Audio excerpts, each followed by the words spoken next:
everybody, today we're in a Ram 1500. We're going to be showing you how to install the ProClip center mount number 855417. Before we get started, there are a couple things we want to mention. First of all, this mount does use some double-sided adhesive. You can see it under here as this blue covering.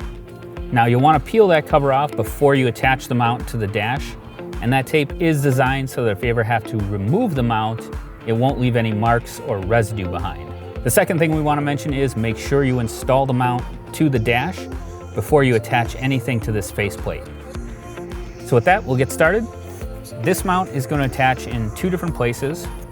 One of them is the seam that's right here between this soft part of the dash and the harder part on this side. So there's a seam in between, and you want to take the included gap opener and insert it kind of down near the bottom here, right where it curves to go down towards the ignition button.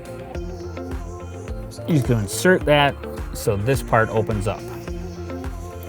And the second part it grabs onto is just this lip right here by the vent. And that's actually where you want to attach this L-shaped bracket first. You put that in on the vent, and then you just snap in the other side by pressing on the mount until it fits into that seam we opened up earlier. There you go. Once it snaps into place, you can remove the gap opener, and now you have a nice solid mounting platform for a custom ProClip device holder. We hope this video has helped. Have a great day.